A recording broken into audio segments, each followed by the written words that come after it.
The stars above the Tyrrhenian homeworld had never looked so cold.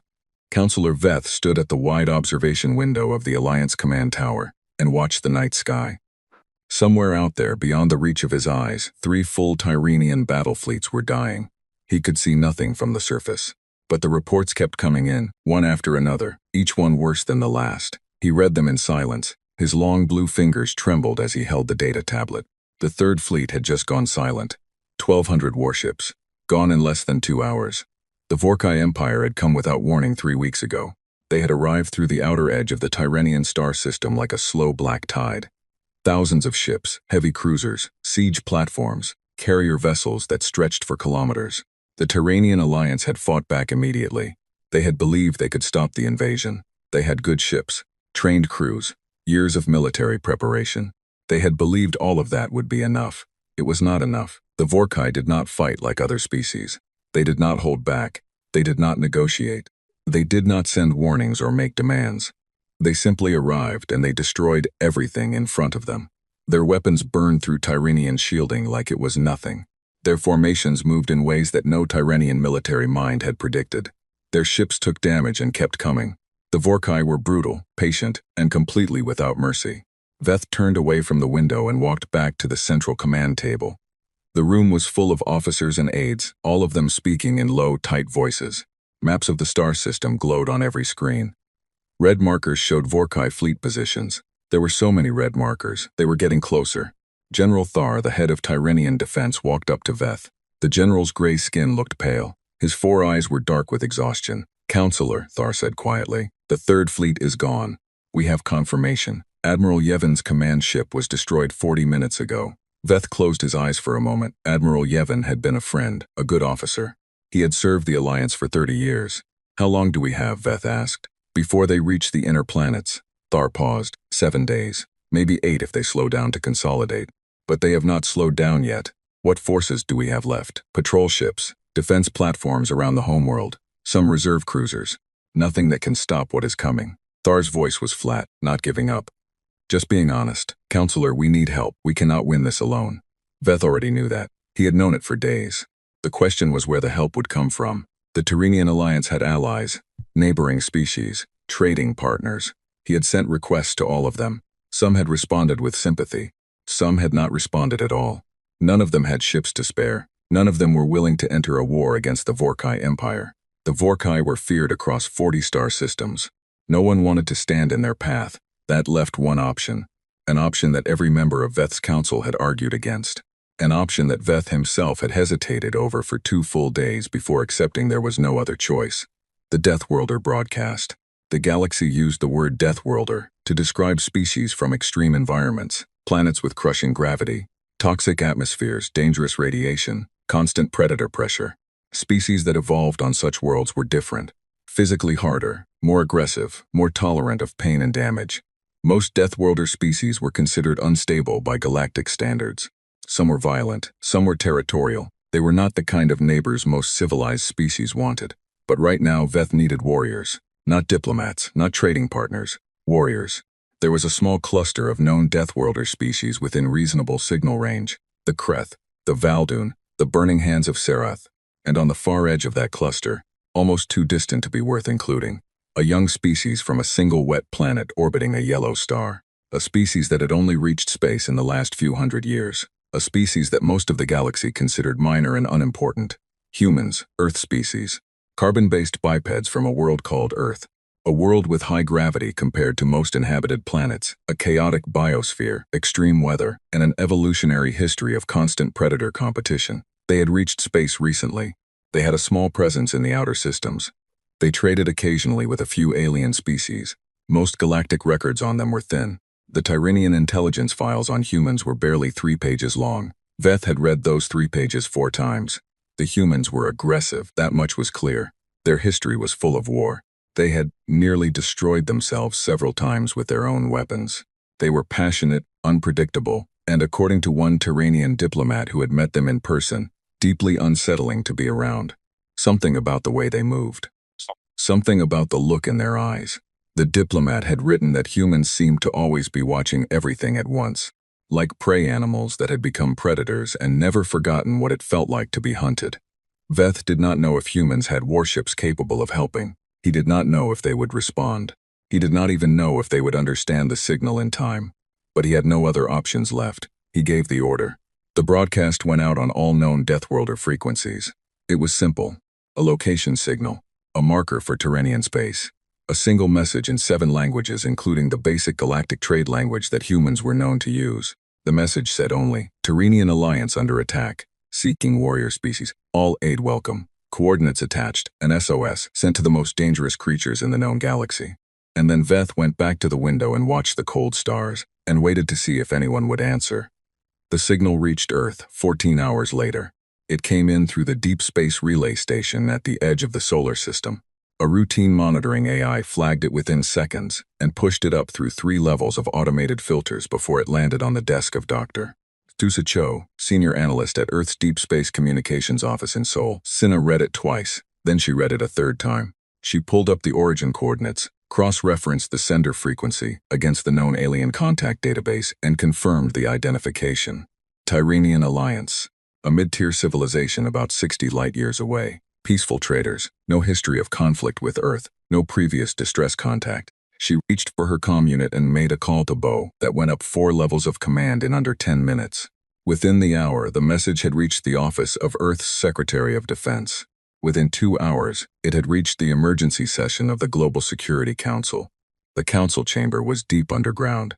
It had been built 40 years ago when humanity first confirmed that they were not alone in the galaxy, and that some of what was out there was not friendly. The room was large and round, with screens covering every wall. 23 people sat around the central table. Military commanders, intelligence directors, political leaders. The most powerful people on Earth, gathered in one place because a signal had come in from 60 light-years away, asking for help. Secretary General An Ji-won chaired the meeting. She was a small woman with sharp eyes and a reputation for making fast decisions under pressure. She had been in office for 6 years. She had been briefed on the full scope of Earth's military assets from her first day in office. She understood exactly what she was looking at. The Tyrrhenian Alliance is being destroyed, the intelligence director said. Their battle fleets are gone. The attacking force is the Vorkai Empire. Our records on them are limited but consistent. They are an expansionist species. They have absorbed 12 other civilizations in the last 200 years. They do not take prisoners. They do not negotiate after hostilities begin. How far is Terrenian space? General Park Dae-won asked. He was the commander of Earth's strategic fleet. A large man with gray hair and very calm hands. 61 light-years, Senna said from her seat at the far end of the table. She had been brought in to brief the council directly. At standard jump drive speed, roughly 3 weeks of travel. And with our drive rows on, Jin Ji-won asked, looking at Park Dae-won. The general met her eyes, a small pause. 11 days, he said. If we push the fleet hard. Several people around the table shifted in their seats. A few exchanged glances. The number surprised them. 11 days to cover 61 light-years. That was far beyond anything in the publicly known space travel records. Because the drives Park Dae-won was talking about were not publicly known. Almost nothing about what Earth had been building for the last 30 years was publicly known. Secretary General An Ji-won looked around the table, at the military commanders, at the intelligence directors, at the political leaders who were still catching up to what was being implied. The Tyrrhenians sent this to Deathworlders, she said quietly. They sent it to warriors. They sent it to us because they are desperate and they have nothing left. She paused. The question before this council is whether we answer. The room was quiet for a long moment. Then General Park Dae-won placed both hands flat on the table. We answer, he said. No one disagreed. The base had no name on any public map. It sat at the L4 Lagrange point between Jupiter and the Sun, hidden from casual observation by a rotating electromagnetic scatter field, and the sheer distance between it and anything humans regularly flew near. From the outside, if you happened to be close enough to see it, it looked like a loose cluster of asteroids. Dark rock. Nothing interesting. Inside it was something else entirely. Admiral Kim Soo-yeon had commanded this base for 7 years. She had watched it grow from a half-finished construction yard into the most powerful military installation that humanity had ever built. She knew every corridor, every dock, every ship in the fleet by name, by configuration, by crew roster. She had overseen the final fitting of the last Dreadnought herself, standing on the command bridge while engineers ran final diagnostic checks, and the crew stood in formation along the deck. She was at her desk reading a systems report when the secure transmission came through from Earth. She read it once. put it down, picked it up and read it again. Then she stood up, walked to the window of her office, and looked out at the fleet. They were docked in long rows, spread across 3 massive internal bays that had been cut into the asteroid rock over decades of slow, careful excavation. The smaller ships were near the front, destroyers and fast attack cruisers, sleek and dark, designed for speed and precision. Behind them came the heavy cruisers, broader and heavier, loaded with long-range weapons batteries and thick armor plating. And at the back of each bay, in their own separate docking arms, the Dreadnoughts. There were 9 of them. Each one was over 2 kilometers long. They were not elegant ships. No one had built them to look beautiful. They were built to be unkillable and to kill things. Their hulls were layered with reactive armor that could absorb and redirect energy weapons. Their drive cores ran on a compressed fusion technology that no other species in the known galaxy had developed yet. Their weapon systems combined magnetic rail artillery, directed energy arrays, and a new class of kinetic torpedo that could track and adjust through electronic countermeasures. They carried full complements of strike craft. They had internal medical facilities, machine shops, fabrication units, and food production systems that could support their crews for over a year without resupply. They had names: Iron Resolve, Stone Sky, Burning Reach, Deep Strike, Pale Fire, Long Silencence, Red Shore, First Grief, Unmoved. Admiral Kim Soo-yeon had named them herself. She turned away from the window and activated the fleet-wide command channel. "This is Admiral Kim," she said. "All ship captains, senior staff, and department heads are to report to the main briefing hall in 1 hour. This is not a drill. We have received operational orders from the Global Security Council. Begin pre-departure checks on all vessels. I want full readiness reports on my screen in 40 minutes. She closed the channel and began pulling on her uniform jacket. For 7 years she had commanded a fleet that had never fired a single shot in actual combat. A fleet that had trained constantly, run simulations endlessly, pushed every system to its limits in practice runs that the rest of humanity never knew about. A fleet built for a war that had not come yet. It was coming now, just not the war anyone had planned for. The briefing hall held 400 people. Every seat was taken and officers stood along the walls. The room was very quiet as Admiral Kim walked to the front and pulled up the star chart on the main display. 3 days ago, she said, the Tyrrhenian Alliance broadcast an SOS on all Deathworlder frequencies. Their military has been destroyed. They are being invaded by the Vorkai Empire. They asked for help from any warrior species in range. She paused. The Global Security Council has authorized a response. We are the response. The room stayed quiet.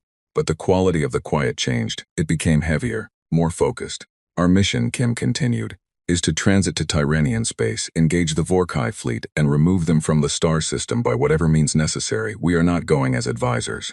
We are not going as observers. We are going as a combat fleet, and we will fight. She pulled up the known data on the Vorkai Empire, ship counts, estimated weapon types, battle records pulled from galactic intelligence sources. The Council's intelligence teams had spent the last 36 hours pulling together everything they could find. The Vorkai have defeated every species they have gone to war with, Kim said. They are experienced fighters. Their ships are well armed. Based on their combat record, their tactics rely on mass numbers, heavy forward pressure, and the psychological effect of a fleet that does not stop advancing no matter what losses it takes. She let that information sit for a moment. We have studied their tactics, she said. We understand them. And we have something the Vorkai have never encountered before. She did not finish that sentence. She did not need to. Everyone in the room already knew what she meant. We depart in 18 hours, Kim said. Use the time well. Dismissed. Commander Park Ji-ho was the captain of Iron Resolve, the lead dreadnought of the fleet. He was 39 years old, originally from Busan, and had spent 18 of those years in the Space Navy. He was not the oldest captain in the fleet. He was not the most decorated. He had been given command of Iron Resolve because Admiral Kim had evaluated every captain in the fleet and decided that he was the best at the specific thing that mattered most in combat. Staying calm when everything was going wrong, and making clear decisions in the middle of chaos. He walked the full length of his ship after the briefing. He did this sometimes when he needed to think. Iron Resolve was 2 kilometers long and walking it end to end took almost an hour. He passed through the crew decks, the weapons bays, the engineering sections, the strike craft hangars, where the small attack ships sat in their launch racks like seeds waiting to be scattered. He stopped at the forward armor section and put his hand flat against the inner wall. On the other side of that wall, 3 meters of layered composite and reactive plating separated him from open space. He thought about what was waiting at the end of this journey. a species fighting for its survival. A fleet that had already destroyed 1,200 enemy warships and still lost. An enemy that had never been turned back once it committed to a target. He thought about his crew.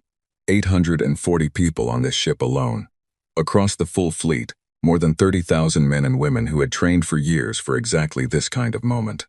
He walked back to the command bridge and sat in the captain's chair and began reviewing his battle station assignments. 18 hours later, the fleet moved.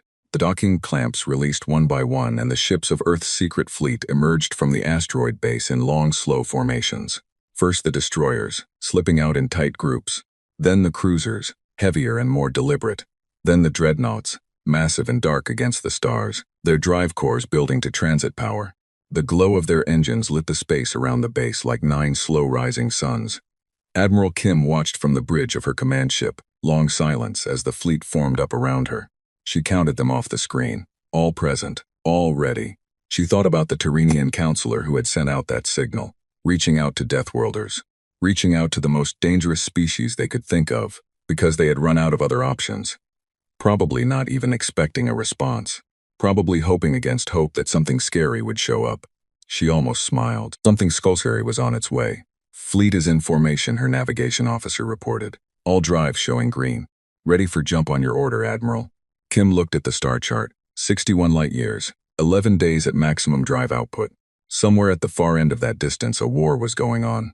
A species was dying, and an empire that had never been stopped was about to run into something it had never imagined existed. Jump, she said. Space folded. The fleet vanished. The stars were quiet again.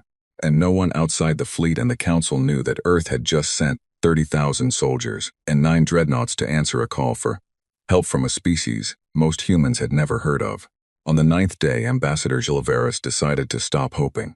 He had been monitoring the Deathworlder frequencies from the communication hub on the Tyrrhenian defense station orbiting the second planet.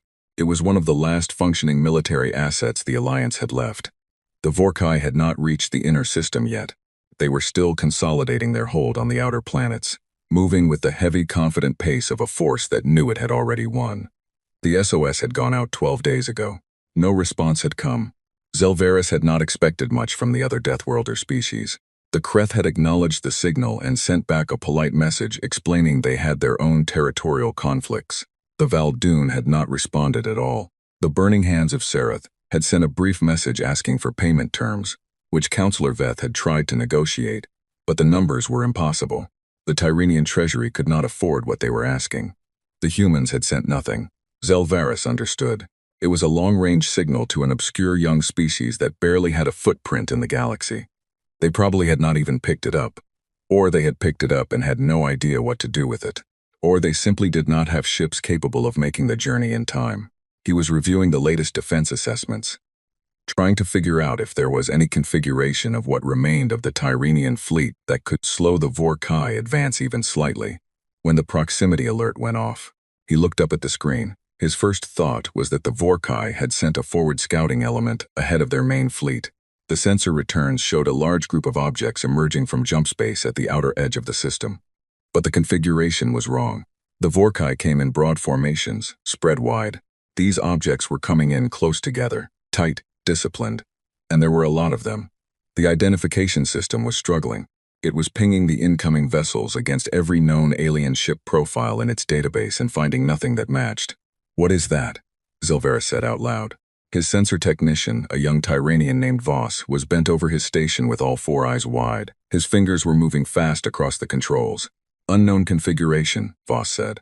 53 distinct vessels. Drive signatures do not match any known species profile. He paused. "They are very large, larger than our heavy cruisers.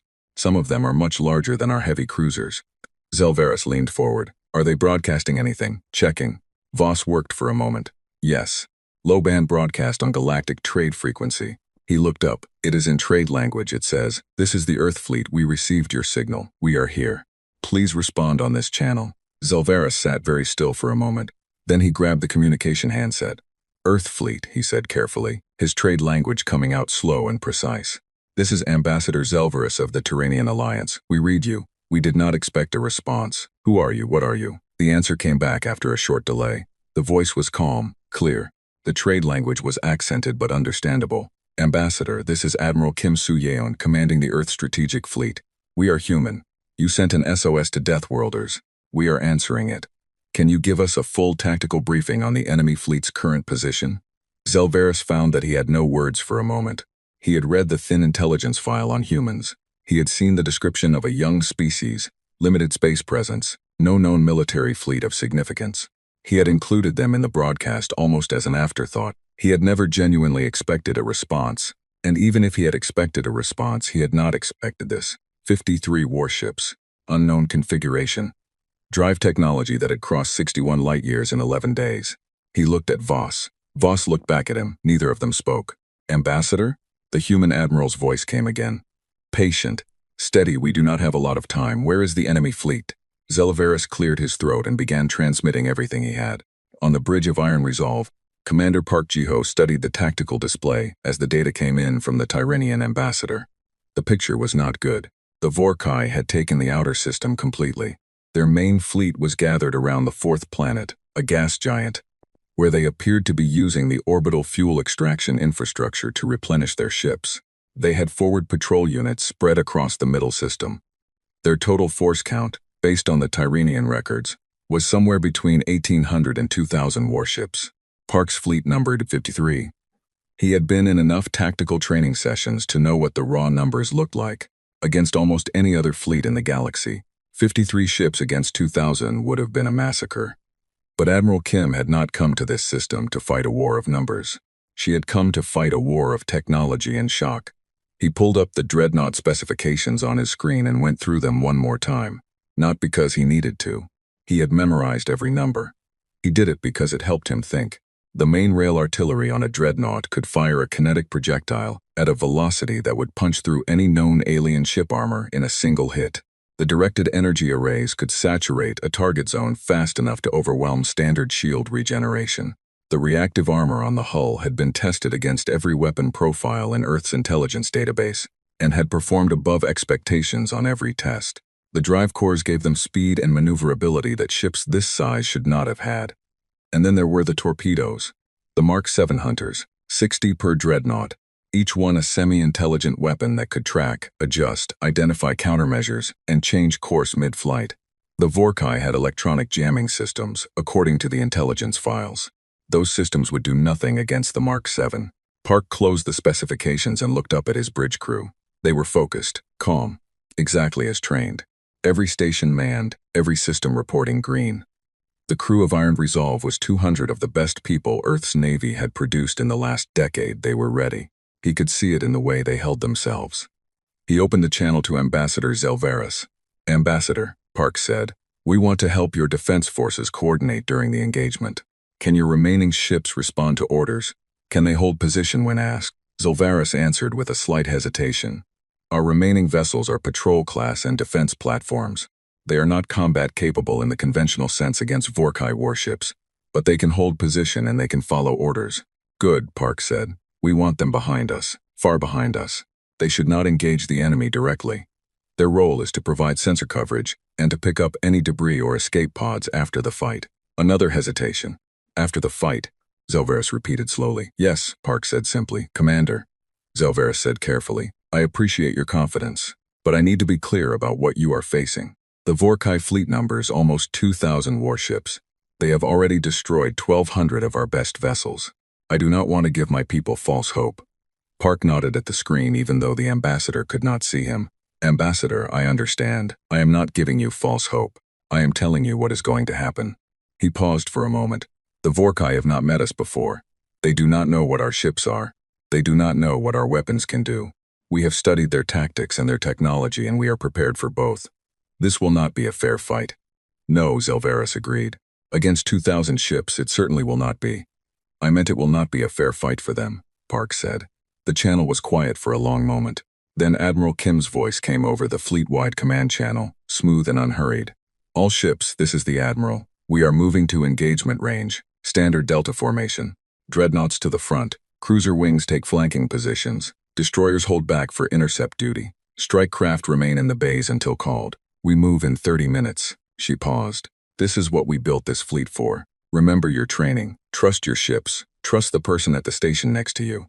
She paused one final time. Earth is watching. On 53 bridges across the fleet, 30,000 human beings checked their stations one last time and made themselves ready. The fleet began to move forward. Ahead of them, the red markers on the tactical display showed 2,000 Vorkai warships, unaware that something was coming for them that their empire had never imagined existed.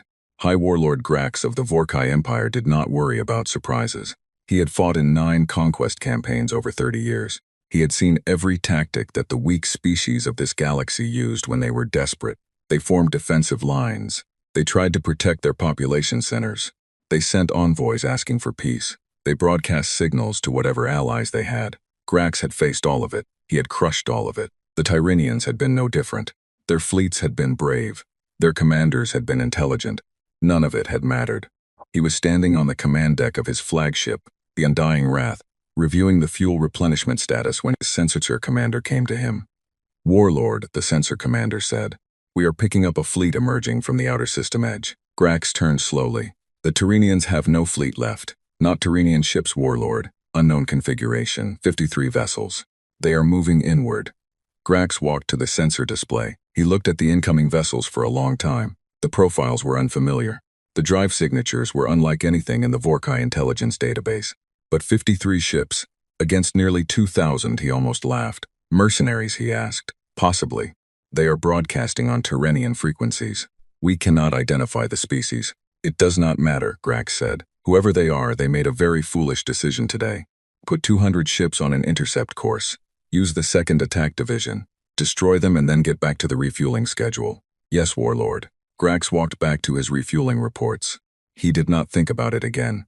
Admiral Kim watched the Vorkai intercept force form up on the tactical display. 200 ships moving toward them in a standard Vorkai assault spread. Wide formation, fast advance. Exactly as the intelligence files had described. She had been waiting for this.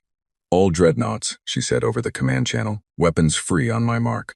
Rail artillery priority targets are their heaviest forward ships. I want the first salvo in the air before they are in their own weapons range." "Confirmed," came back from 8 captains. Park Ji-ho was already at his weapons station, personally overseeing the targeting solution. Iron Resolve's rail artillery had a range advantage over Vorkai energy weapons. Significantly, at this distance, the Vorkai ships could not hit them yet. But Iron Resolve could already hit the Vorkai. Park had spent a lot of time thinking about the psychological dimension of the first exchange. When the Vorkai fired, they expected the enemy to take hits, begin losing shields, start pulling back. That was how alien species behaved. That was how all their opponents behaved. They were not expecting to take hits before they were in range. They were not expecting what a Dreadnought round would do to one of their cruisers. "Firing solutions locked," his weapons officer reported. "All rail batteries charged and ready." Park looked at the targeting display. 9 Dreadnoughts, 12 primary rail batteries per ship, each battery holding 4 rounds ready to fire. That was 432 kinetic rounds that could leave the air in the first volley, each one traveling at a significant fraction of the speed of light. He waited, watching the range counter count down. "Mark," Admiral Kim said. The firing order went out across all 9 Dreadnoughts simultaneously. Iron Resolve shuddered, not violently. More like a deep vibration that ran from the bow to the stern, felt more than heard. The rail batteries discharged in controlled sequence, one after another, in overlapping chains, keeping the power draw balanced across the ship's systems. Through the forward sensors, Park watched the rounds leave on thermal tracking. Dozens of white-hot lines crossing the distance toward the Vorkai formation. The Vorkai ships were still accelerating toward them. Still 2 minutes from their own weapons range. None of them had changed course.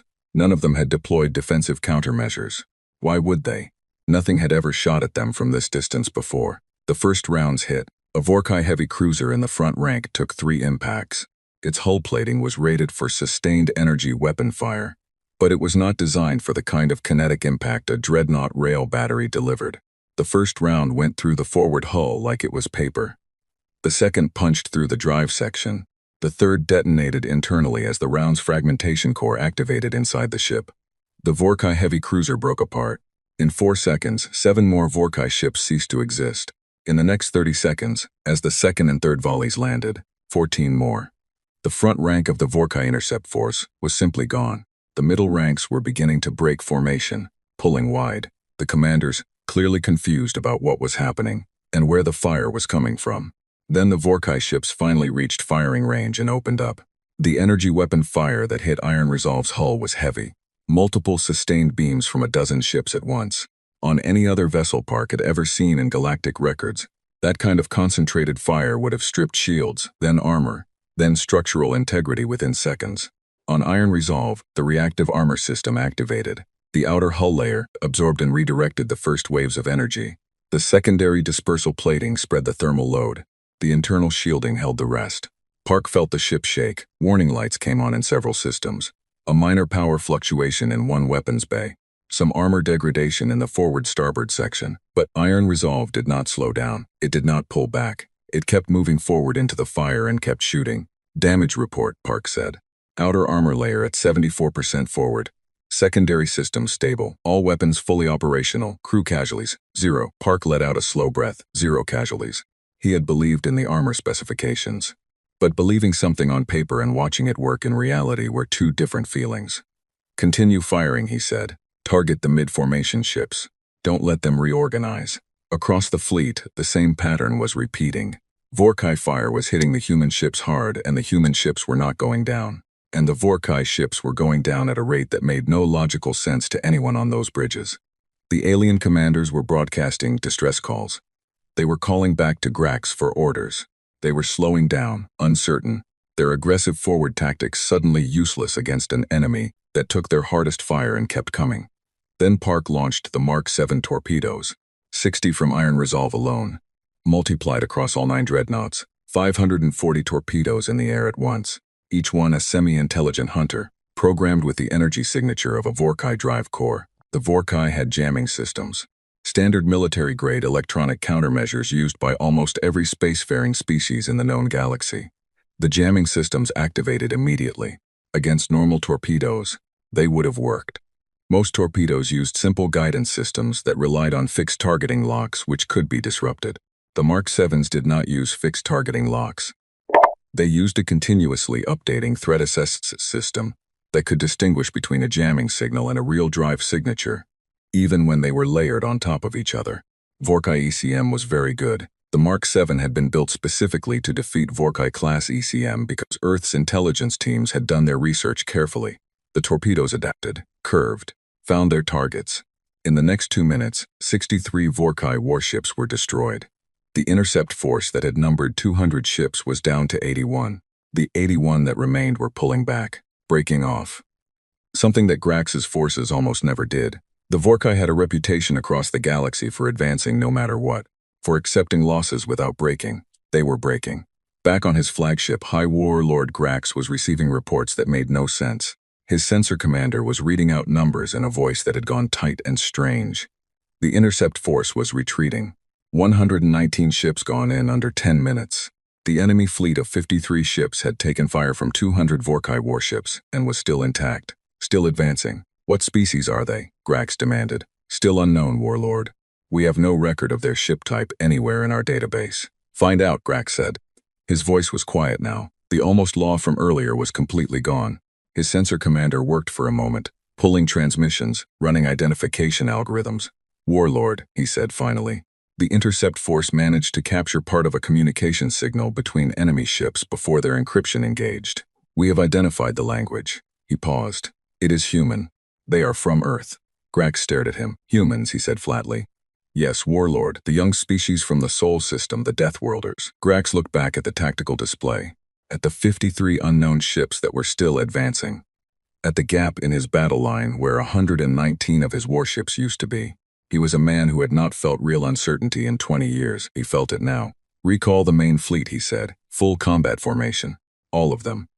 If 53 human ships had just destroyed 119 of his warships in 10 minutes, then the full Vorkai fleet of 2,000 ships needed to deal with this right now before the situation got worse. It was exactly what Admiral Kim had been waiting for. She watched the main Vorkai fleet begin to move, and she felt something settle into place in her chest. The confidence of a plan working exactly as designed. All ships, she said over the fleet channel. Phase 2. Draw them out. The human fleet began pulling back slowly, moving toward a specific set of coordinates deep in the outer system that they had already laid as a tactical kill zone. a place where the local gravity gradients and debris fields would break the Vorkai's wide formation advantage and funnel them into ranges where every human weapon system worked best. The Vorkai followed. They were angry, they were confused, and they were chasing 53 ships with nearly 2,000. They did not yet understand that they were not hunting. They were being hunted. The kill zone had been named the Drift. It was a region of the outer Tyrrhenian system, where an ancient planetary collision millions of years ago had scattered enormous chunks of rock and heavy metal across a wide belt.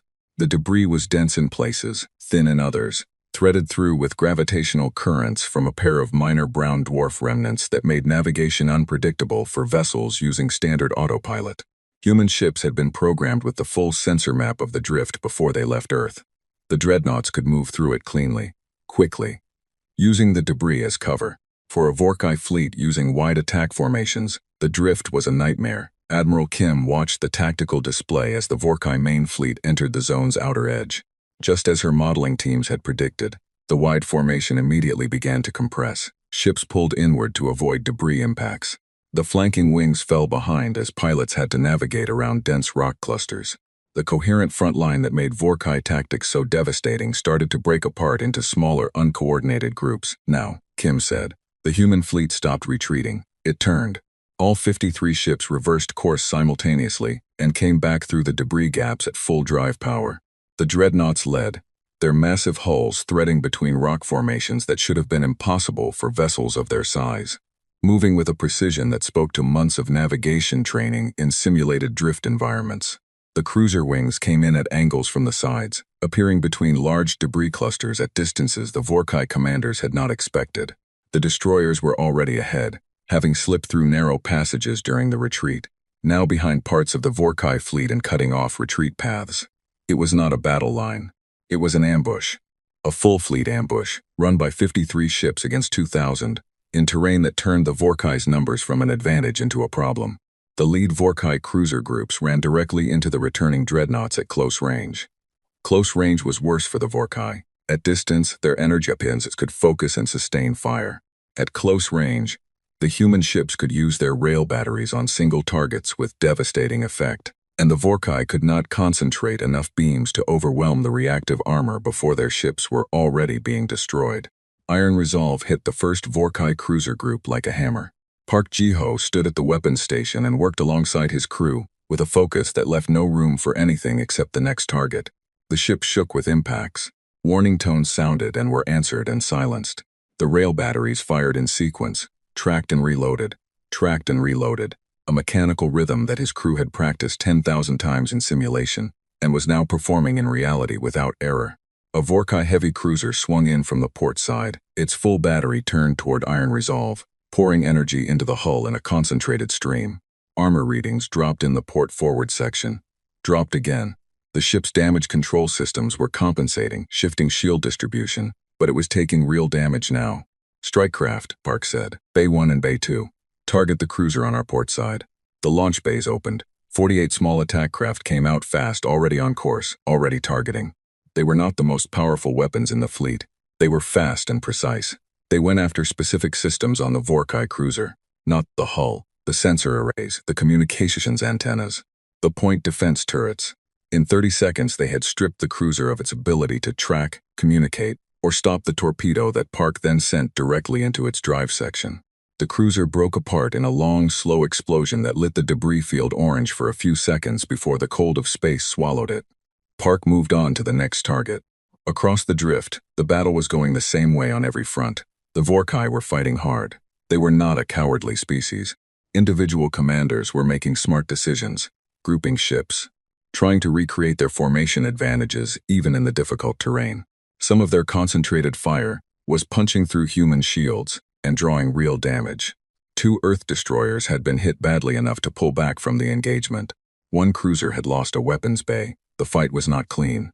But the math was unrelenting. Every exchange that happened in the Drift cost the Vorkai more than it cost the humans. The human ships were faster in the tight spaces. Their weapons had more range and more penetrating power. Their armor absorbed more punishment. And they had been trained for exactly this kind of fight, in exactly this kind of terrain, with exactly these enemy tactics in mind. High Warlord Grax watched his fleet die. Not all of it, not fast, but steadily. The reports from his squadron commanders were a stream of the same information in different words. We are taking losses. The enemy ships cannot be stopped. We need support. We are pulling back. He threw support at the gaps. He reorganized. He tried 3 separate tactical adjustments in the first hour of the battle in the drift. Each one intelligent. Each one the right choice against a normal opponent. Against this opponent, none of it worked. He had lost 280 ships now. The number was climbing. His commanders who had entered the drift were being cut apart in detail. The ones who had not entered the drift were being picked off by those fast destroyer-class vessels that kept reappearing from unexpected angles.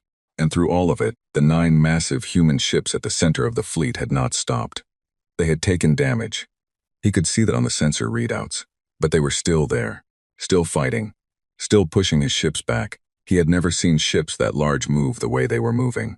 2 hours into the battle in the drift, Grax made a decision he had never made in 30 years of combat command.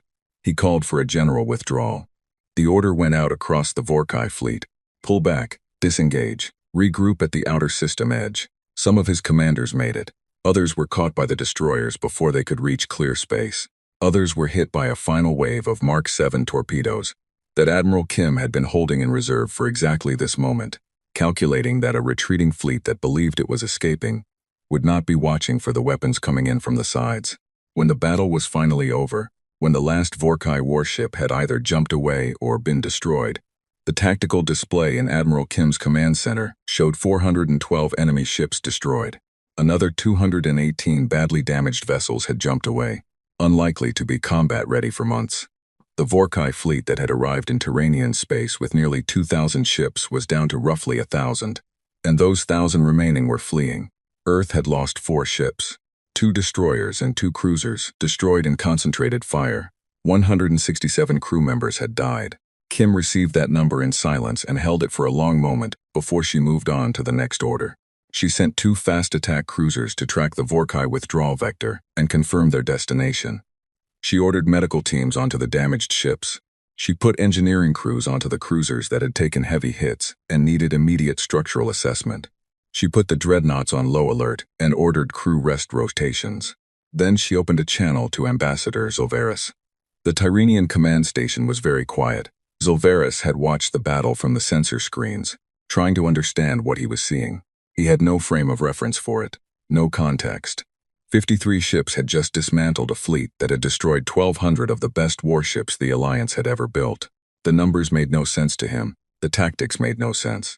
The way the human ships had moved through the debris field, the way they had taken Vorkai fire and kept coming, the way those enormous vessels had fought at close range with the precision of ships a tenth their size. He did not have words. He was still trying to find them when the human admiral's voice came over the channel. "Ambassador, this is Admiral Kim. The Vorkai main fleet has withdrawn from your system. We are tracking their withdrawal vector. They are heading back toward Imperial territory. Based on the damage they have sustained, I do not believe they will return to this system in the near term." A short pause. "Your planets are safe." Zilveris opened his mouth, closed it, tried again. "Admiral," he said carefully, "our whole fleet is gone. You had 53 ships, they had almost 2,000. "Yes," Kim said. "You won anyway." "Yes." Zilveris looked at his sensor officer Voss, who had been standing at his station for the entire battle, and now looked like he might fall over from exhaustion and shock. Then he looked back at the communication screen. "What are you?" he asked, genuinely. Kim was quiet for a moment. "We are human," she said. "From Earth we are a young species. Most of the galaxy does not know much about us." Another pause. "We prefer it that way for the most part. But when someone asks for help, we show up." The news spread through the galaxy the way all galactic news spread. Slowly at first, then all at once. Trading ships picked up the story from Tyrrhenian communications. Diplomatic networks carried it. Intelligence services from a dozen species picked through the sensor records that the Tyrrhenian Alliance released in the weeks after the battle. The records were shocking. The data on the human ships, the weapons, the armor, the tactics, was unlike anything any species in the known galaxy had encountered before. Galactic analysts spent months reviewing it. The conclusion was always the same. Earth had hidden something. For decades, while presenting as a minor young species barely learning to navigate the outer stars, humanity had been quietly building a war machine that outperformed every other military force in the galaxy by a significant margin.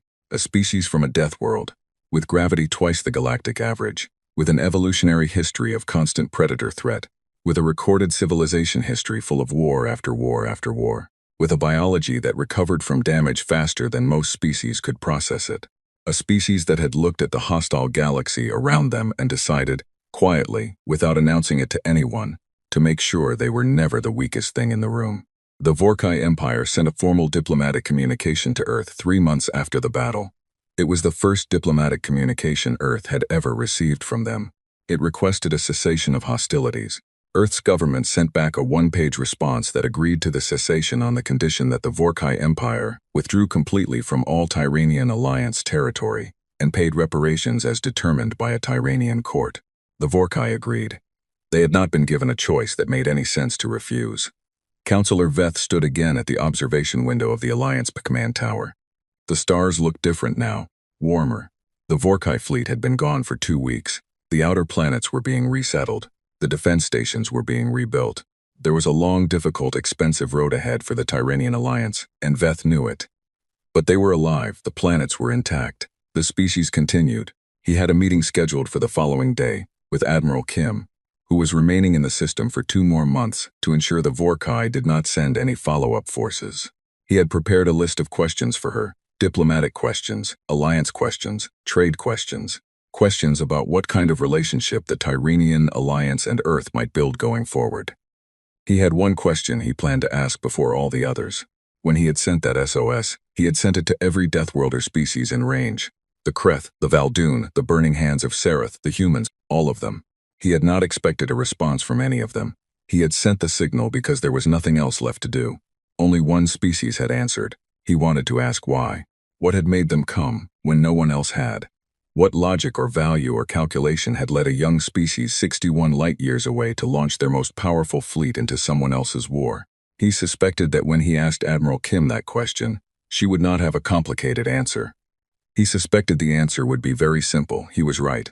When he asked, the next morning, sitting across a conference table from a small human woman with calm eyes, Kim looked at him for a moment and then she said, "Because you asked, and because it was the right thing to do." Veth sat with that for a long time after the meeting was over. Somewhere out in the galaxy, other species were updating their intelligence files on humanity, revising threat assessments, adding pages and pages to what had previously been a thin, unremarkable profile of a young Deathworlder species that no one had paid much attention to. From now on, people would pay attention. From now on, when an SOS went out in the dark between the stars, every species in the galaxy would wonder if this time again the humans would be the ones to answer it. And every species that had ever thought about starting a war of conquest would think very carefully about whether that young species from the high-gravity death planet had any reason to care about who they were attacking. The answer for any species unlucky enough to threaten the innocent was simple. Humanity always had a reason, and humanity always showed up.